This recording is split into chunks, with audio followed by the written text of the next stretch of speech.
It's like we've all got this treasure trove of rappers that we've stashed away in our closets, hidden from the world like a rare collection of action figures. And you know what? Sometimes it's not about being selfish. It's just about preserving a musical gem from the prying eyes of the masses, or let's be real, from our judgmental friends who still think 2010's trap is the pinnacle of cool. So in this spectacular showcase, I'm going to unmask the faces of 5 lyrical maestros who've been chilling in the shadows like misunderstood superheroes.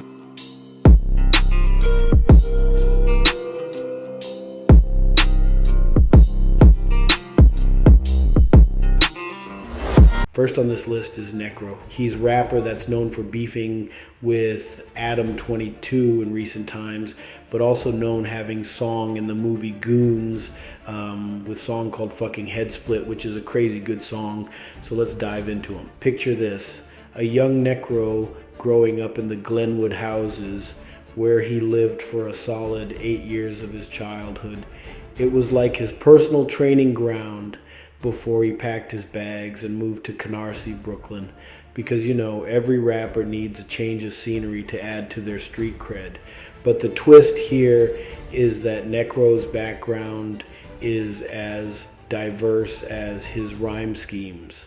Born into a Jewish family, he's got Israeli immigrants for parents, and his roots stretch all the way to Israel and Romania. Fast forward to Necro's high school days, where he wasn't just the guy who was into hip-hop, he was the guy who was so hip-hop that even the coolest kids had to take notes. Of course, things took a turn for the wild side when he got kicked out for a bit of a brawl in the 10th grade and decided to experiment with the world of pharmaceuticals to earn some extra pocket money. And in between his street hustle, he was devouring books like a literary vacuum cleaner. Now, you'd think his journey into music would be as straightforward as a rapper's flow, right? Well, surprise, Necro started as a death metal enthusiast, rocking out with a band called Injustice when he was just a kid of 11.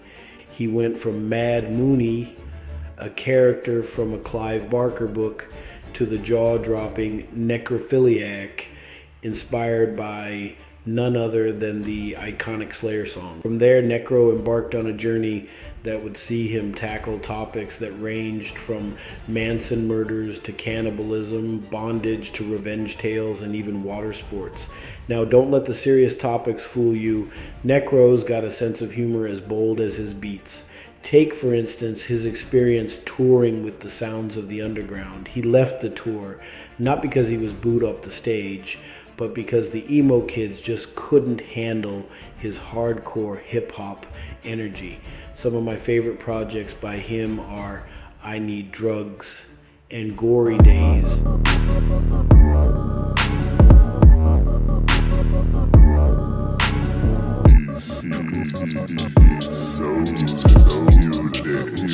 Now, for one of my favorite hip-hop groups of all time, the Underachievers, the hip-hop duo from Flatbush, Brooklyn, are basically the cool cats of rap. They teamed up in 2011, and it's like peanut butter and jelly. Act the Savior and Isa Gold just clicked. The record producer Flying Lotus saw the potential and scooped them up, signing them to his label Brain Feeder in 2012. They dropped some mixtapes like Indigoism and Lords of Flatbush in 2013, and their first real album, Celador Terminus Ut Exordium, hit the scene on August 12, 2014. Then they kept the groove going with Evermore, The Art of Duality in 2015, and Renaissance in 2017. And don't forget After the Rain in 2018, and Lords of Flatbush 3 in 2019. Now rewind back to the ancient days of 2007 2010. Imagine Marlon Fung, Issa Gold, and Akeem Joseph, AK, growing up a stone's throw apart in Flatbush, Brooklyn. They officially crossed paths in 2007 when Issa got invited over to AK's place to share a little green. That's when the magic began, along with chats about all things trippy, even pulling in other rap pals from Flatbush Zombies.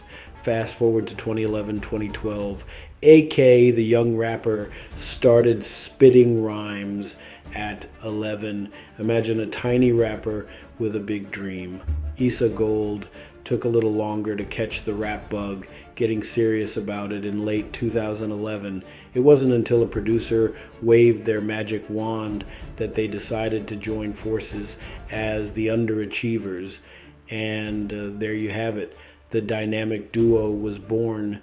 Then things got wild in May 2012 when they dropped a music video for So Devilish. It's like the universe hit play on their journey.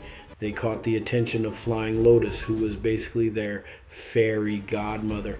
He flew them to LA like it was no big deal and signed them to his record label after just hearing a snippet of their talent. They even had a video for Herb Shuttles that racked up more views than you can count. By 2013, they were on a roll.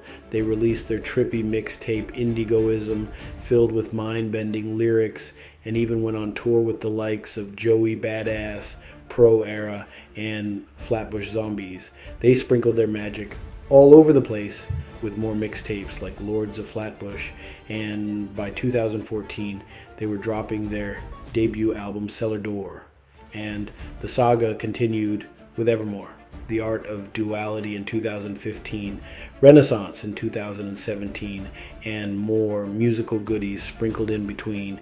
These guys have been taking the world on a trippy lyrical roller coaster, and we're all just along for the ride.